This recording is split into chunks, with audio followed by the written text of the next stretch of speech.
جا چکے ہیں، مالک سب کے درجات بلند فرمائے۔ اللہ ہمارے حقیقی وارث حجت القائم ولی العصر امام زمان علیہ السلام کے ظہور میں تاجیل فرمائے اور ہمیں اس قابل بنائے کہ ہم امام کے سپاہی بن سکیں۔ صلوات سارے پڑھو۔ اللہ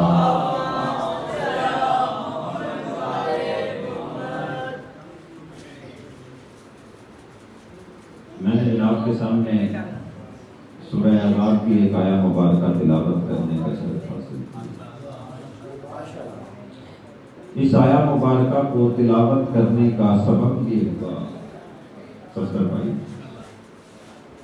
کہ میری نگاہ میں امت مسلمہ میں جتنا بھی انتشار پایا جاتا ہے، جتنا بھی اختلاف پایا جاتا ہے، جتنا بھی عقیدوں کا ٹکراؤ پایا جاتا ہے، ان سب کا واحد سبب یہ ہے کہ ذات مصطفیٰ نہیں سمجھ میں آ سکی۔ اگر ذات خاتم النبیین سمجھ میں آ جاتی تو میرے خیال سے کوئی ایسا سبب نہیں تھا کہ امت مسلمہ ایک نقطہ نظر پہ متحد نہ ہو جاتی۔ اللہ رب العزت سورہ احزاب میں ارشاد فرما رہے ہیں مَا كَانَ مُحَمَّدٌ أَبَا أَحَدٍ مِّن رِّجَالِكُمْ کہ محمد تم مردوں میں سے کسی کے باپ نہیں۔ محمد تم مردوں میں سے کسی کے باپ کیا ہیں؟ ولیکن رسول اللہ، وہ اللہ کے رسول، وخاتم النبیین اور انبیاء کا خاتمہ ہے، وَقَانَ اللَّهُ بِكُلِّ شَيْءٍ عَلِيمًا اور اللہ ہر چیز کا بہترین جاننے والا۔ اللہ کیا کہہ رہا ہے کہ محمد تم مردوں میں سے، توجہ میرے پاس ہے، کسی کے باپ نہیں ہیں، کہ اللہ کے رسول ہیں، انبیاء کے خاتم ہیں، یعنی نبوت کا ان پہ خاتمہ ہے۔ اللہ نے 1,24,000 انبیاء بنائے، یعنی جتنے بھی نبی ہیں ان کے بعد کوئی نبی نہیں آنے والا، یعنی وہ خاتم النبی جی۔ اللہ ہر چیز کا بہترین، توجہ ہے میرے پاس؟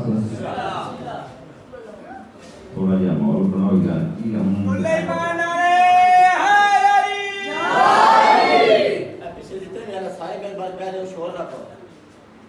کوئی بندہ پیچھے آواز نہ کرے۔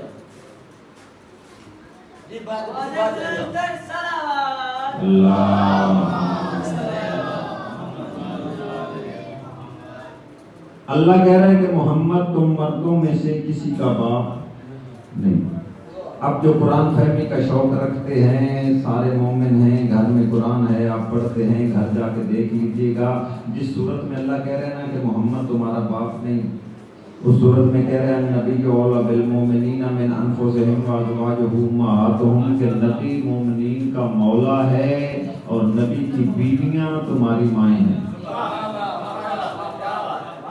اور نے فرمایا نبی باپ نہیں، بیویاں مائیں ہیں۔ ارے کوئی نہ کوئی وجہ تو ہے نا، دو وجہ ہیں اس کی۔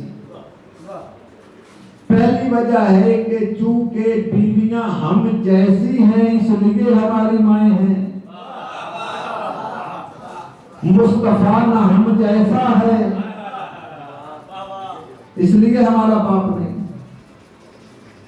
اور دوسری بات کہ کچھ بدبختوں نے،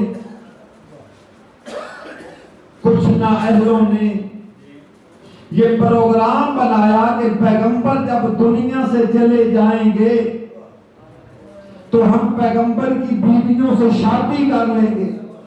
اللہ نے کہا تم ان سے شادی نہیں کر سکتے، یہ تمہاری مائیں ہیں۔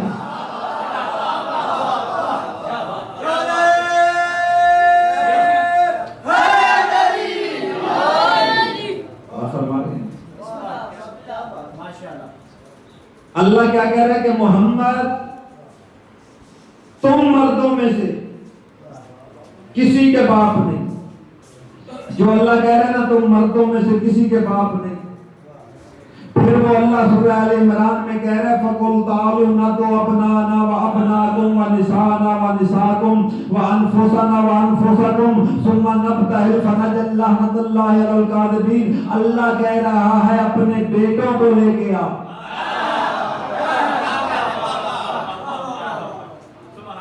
اللہ کہہ رہا ہے کہ محمد کسی کا باپ نہیں. یہ مباہلہ 24 ذی الحج کو، یہ محرم سے چند دن پہلے نجران کے عیسائیوں کی طرف پیغمبر نے خط لکھا اور دعوت اسلام دی. تو کچھ عیسائی جو ہیں نجران کے نصرانی، وہ زرق برق فاخرہ لباس پہن کے پیغمبر کے ساتھ ملاقات کے لیے آئے. پیغمبر کا پوچھا، پیغمبر مسجد میں تشریف فرما. جب پیغمبر نے ان کو دیکھا تو منہ پھیر لیا.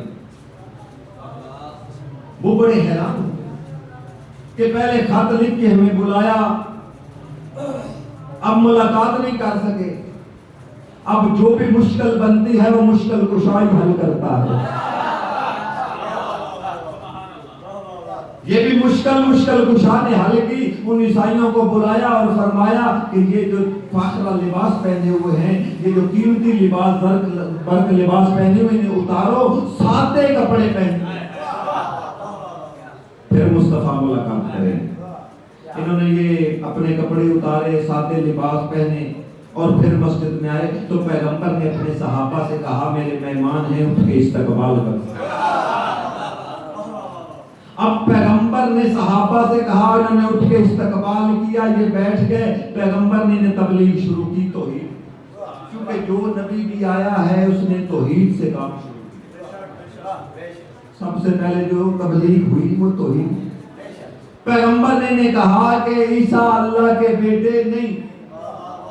انہوں نے کہا عیسیٰ اللہ کے بیٹے ہیں. پیغمبر نے فرمایا کوئی دلیل ہے؟ کہا جی بڑی دلیل ہے.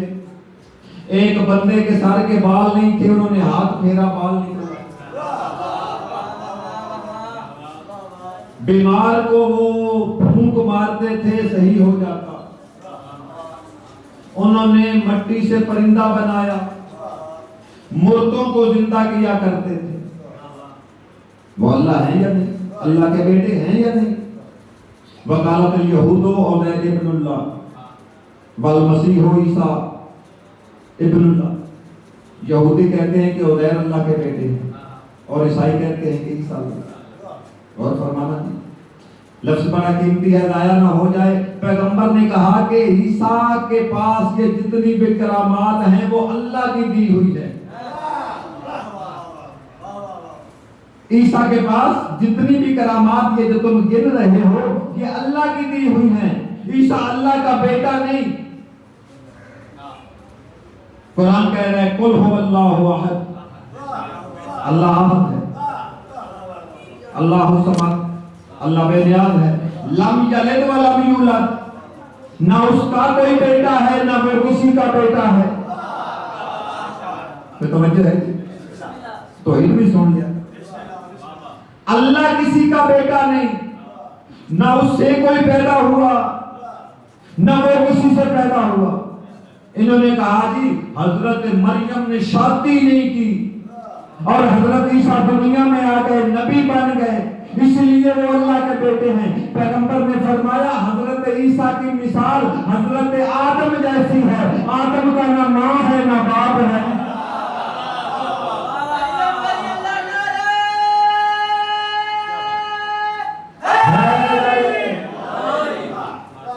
عیسیٰ کا تو ماں ہے، حضرت آدم کی ماں بھی نہیں، باپ بھی نہیں. ان کی مثال حضرت آدم جیسے. یہ نہ مانے، انہوں نے ضد کی. جبریل آ گیا، کہا اللہ درود و سلام کے بعد کہہ رہے فَقُلْ تَعَالُوا، ان سے کہہ دو اپنانا و اپناکم، تم اپنے بیٹے لے کے آؤ، میں اپنے بیٹے لے کے آتا ہوں. وَنِسَانَا وَنِسَاكُمْ، تم اپنی عورتیں لے کے آؤ، ہم اپنی عورتیں لے کے آتے ہیں.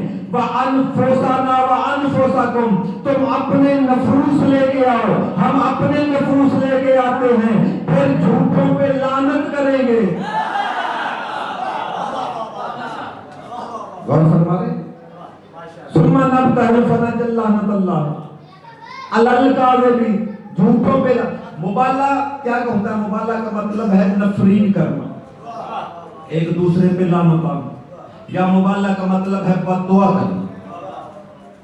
جو سچا ہے وہ بچ جائے گا، جو جھوٹا، جو قرآن میں کہہ رہے ہیں نا کہ محمد کسی کا باپ نہیں، آج اسے بیٹوں کی ضرورت پڑ گئی، اور پھر بیٹے لیے کہاں سے؟ دنیا میں کہتے تھے یا علی مدد نہ کہو، یا علی مدد نہ کہو، یا علی مدد نہ کہو، جب پیغمبر پہ مشکل بن گئی، اسے بیٹوں کی ضرورت پڑی، اللہ نے کہا علی کے دروازے پہ جا کے مشکل کشا ہے۔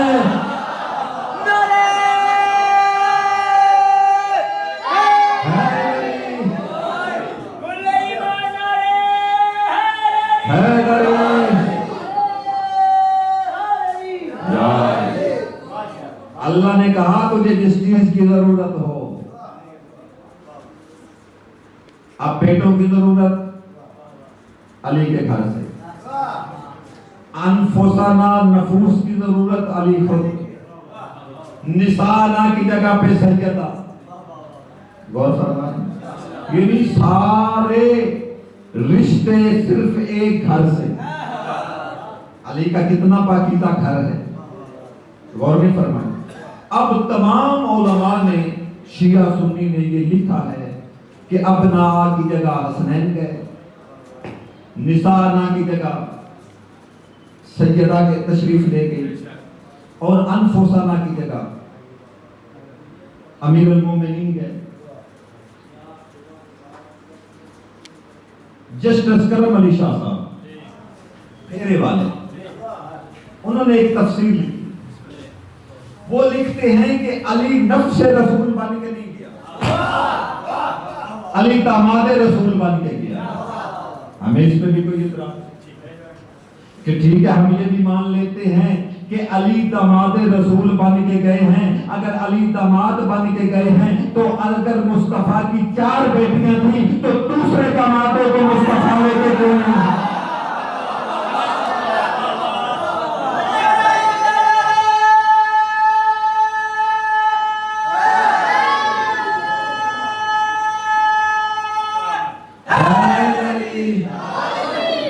اگر مصطفیٰ کی 4 بیٹیاں ہیں تو مصطفیٰ ایک داماد کو کیوں لے کے جا رہے ہیں؟ یہ دوسرے داماد بھی تو مدینے میں تھے۔ پیغمبر نے جب اعلان کیا کہ صبح میں مباہلہ کے لیے عیسائیوں کے ساتھ مباہلہ ہے، میں جا رہا ہوں، اعلان سب نے سنا۔ علامہ حضرت حسن زیدی صاحب فرمایا کرتے تھے لوگ ساری رات سجتے رہے، سونے کپڑے خوشبوئاں لا کے، بس میرے میں بھی جانا ہے، میں نے بھی جانا ہے، میں نے بھی جانا ہے۔ پیغمبر صبح صرف 4 ہستیوں کو لے کے نکلے۔ پیغمبر نے فرمایا یہ ہے ابنا انا۔ تھوڑی جی توجہ کرے، میرے پاس سے جملہ بڑا نہ باریک لیا میں میرا بڑا سنا۔ ابنا انا، پیغمبر نے فرمایا یہ ہے میرے ابنا انا، یعنی بیٹے یہ ہیں میرے ابنا آنا۔ انہوں نے صحابہ نے کہا جی ہم، فرمایا ابنا آنا، یعنی تم ابنا آنا، یہ ابنا آنا میں ساتھ لے کے جا رہا ہوں۔ اور کچھ لوگوں کا خیال ہے کہ پیغمبر کے رشتہ دار جو ہیں وہ اہل بیت ہیں۔ پیغمبر وہ عظیم ہستی ہے جب دنیا میں تشریف لائے اور لوگوں کو درس دیا، اتنا عظیم درس دیا کہ جو لوگ بیٹیوں کی عزت نہیں کرتے تھے انہیں زندہ دفن کر دیتے تھے، وہ بیٹیوں کی عزت کرنے لگے۔ آپ نے تاریخ اسلام تو سنی ہے نا کہ اسلام سے پہلے لوگ بیٹیوں کو دفن کر دیتے تھے، کیوں؟ کہ یہ ہماری کمزوری نہ بن جائے، کوئی ہمارا داماد نہ بن جائے جو ہماری کمزوری ہو۔ پیغمبر نے ایسا سبق دیا اور ایسا اخلاق کیا کہ لوگوں نے پھر عمروں کا خیال نہیں کیا اور پیغمبر کو داماد بنانا شروع کر دیا. غور فرما. اور پھر رشتے دیے. غور فرما رہے. پیغمبر کو رشتے دیے کہ بجلی کا لے شاہ بننا چاہتے ہیں.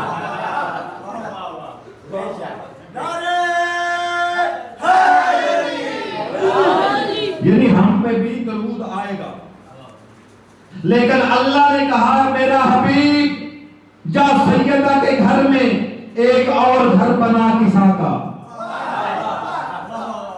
اب کسا کا گھر بنا، سیدہ گھر میں ہے، مصطفیٰ بیٹھ گئے. حسن آئے سب سے پہلے، کہا پاپا کی نانا کی خوشبو آ رہی ہے. بی بی نے کہا چادر کے نیچے ہے. حسن نے اجازت لی، چادر کے نیچے بیٹھ گئے. اس کے بعد حسین آئے، کہا نانا کی خوشبو آ رہی، کہا چادر کے نیچے. اجازت لی، سلام کیا، چادر کے نیچے بیٹھ گئے. میں کہتا ہوں حسنین سے کہ مولا آپ تو اس چادر کے وارث ہیں، گھر اپنا ہے، اجازت کیوں لے لیں؟ فرمایا اس چادر کی عظمت زمانے کو بتانے لگے ہیں، اس کی اجازت کے بغیر ہم بھی اس میں داخل نہیں ہو سکتے.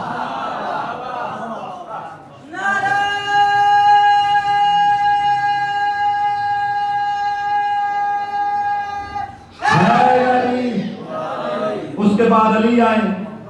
اب سیدہ گھر میں ہے. سب سے پہلے تو سیدہ گھر میں تھی، بیٹھنا تو سیدہ کو چادر کے نیچے چاہیے، لیکن سیدہ چادر کے نیچے نہیں آئی.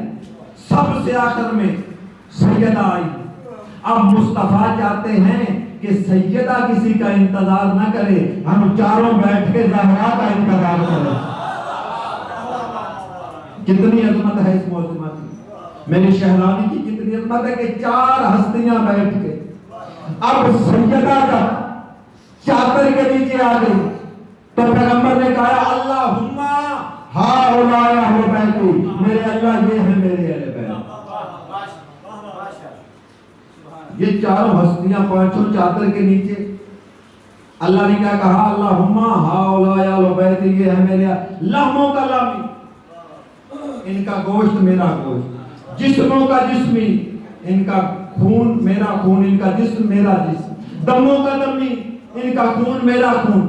اب شیعہ سنی علماء بھائیجان اس بات پہ اتفاق کرتے ہیں کہ آدم سے لے کر عیسیٰ تک تمام نبی ہیں محمد کا پسینہ. آدم سے لے کر عیسیٰ تک نبی ہیں محمد کا پسینہ، علی ہے محمد کا خون. اب فیصلہ ہم نہیں کر رہے، آپ کے ضمیروں پہ چھوڑ کے جا رہا ہوں. چلو جب آدم سے لے کر عیسیٰ تک نبی میرے علی جیسے نہیں، یہ آدم کے بدو علی جیسے کیسے ہو جائے؟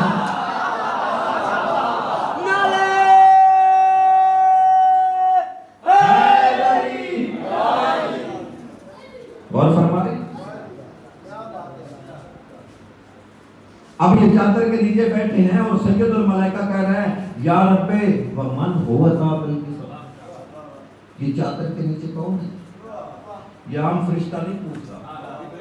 سید الملائکہ جو دن میں کئی مرتبہ مدینے آتا ہے ان کے دروازے،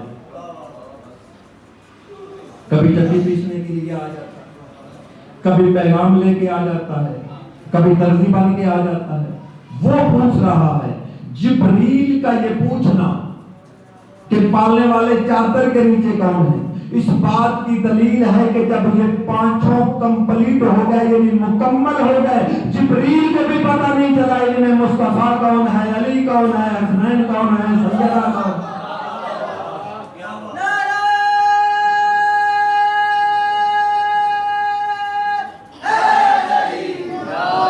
کیونکہ حدیث قصہ کے جملے فلم مکتملنا جمیعا، یہ نہیں کہا کہ جب ہم اکٹھے ہو گئے، فرمایا جب ہم پانچوں مکمل ہو گئے. غور فرما رہے. اب جبریل نے پوچھا تو اللہ نے کیا کہا؟ مصطفیٰ ہے میرا محبوب، خاتم النبیین سید الانبیاء ہے، اس کی بیٹی ہے، اس کے نواسے اس کا نام. یہ تعارف کروایا. بولو تو صحیح. یہ تعارف کروایا. علی سے تعارف کروایا کہ میرا وصی علی ہے، سید الاوصیاء علی ہے، امیر المومنین علی ہے، اس کے بیٹے ہیں، اس کے چچا زاد بھائی مصطفیٰ ہے، ایک ان کی زوجہ نہیں، بلکہ فرمایا ہم فاطمہ تو و ابوہا و بالوہا و بنوہا۔ اللہ نے فیصلہ کر دیا کہ رسول کے رشتہ داروں پہ درود نہیں، بدول کے رشتہ داروں پہ درود ہو۔ غور فرما لیں، رسول کے رشتہ دار اہل بیت نہیں، بدول کے رشتہ دار اہل بیت۔ جس خاندان پہ درود اللہ نے واجب کیا ہے نا، مسلمان اس خاندان کو ہنس ہنس کے لوٹتے رہے۔ 2 یا 3 منٹ کی حاضری، چونکہ رونے کے دن ہیں۔ میدان محشر میں ایک اعلان ہوگا، اغضوا ابصارکم، آنکھوں کو بند کرو، میری کنیز زہرا آ رہی ہے۔ سروں کو جھکا لو، میری کنیز زہرا آ رہی ہے۔ ہر نبی سر کو جھکا لے گا، ہر امتی سر کو جھکا لے گا۔ آپ کے اور میرے پیغمبر اکرم صلی اللہ علیہ وآلہ وسلم پوچھیں گے کہ پالنے والے میں بھی سر کو جھکا لوں، میری تو بیٹی نہیں آ رہی۔ فرمایا آج وہ تیری بیٹی بن کے نہیں آ رہی، آج وہ علی کی زوجہ بن کے نہیں آ رہی، آج وہ ماتر حسنین بن کے نہیں آ رہی، آج وہ قتل حسین کی مدعیہ بن کے آ رہی۔ العصمت للہ، سوائے غم حسین کی کوئی غم نہ دیکھو۔ اور اس حالت میں رہی ہے، چاہے تو نبی اعظم ہے، نہ دیکھ کے برداشت نہیں کرے گا۔ حالت کیا ہوگی میری شہزادی کی؟ دائیں شانے پہ حسن کا زہر آلودہ کرتا ہوگا، بائیں شانے پہ حسین کا تیروں سے چھلنی پیرہن ہوگا، گود میں ابن ملجم کی درپوں سے کٹا ہوا علی کا امامہ ہوگا، دائیں انگل کے ساتھ جناب سکینہ ہوں گی۔ جب میری شہزادی آئیں گی نا بارگاہ توحید میں، تو عرش کا پایا پکڑ کے کہے گی پالنے والے پوری خدائی جمع ہے، ان میں شمر حرامی موجود ہے، مجھے شمر حرامی سے 2 سوالوں کی جواب پوچھ کے دے۔ آواز توحید آئے گی کہ خود کیوں نہیں پوچھ لیتی؟ میری شہزادی فرمائیں گی 2 مجبوریاں ہیں، پہلی مجبوری ہے میں پردہ دار ہوں، دوسری مجبوری ہے بیٹے کے قاتلوں سے کبھی مائیں نہیں بولتی۔ پالنے والے مجھے شمر سے اتنا پوچھ دے، میری سکینہ کا جرم کون سا تھا؟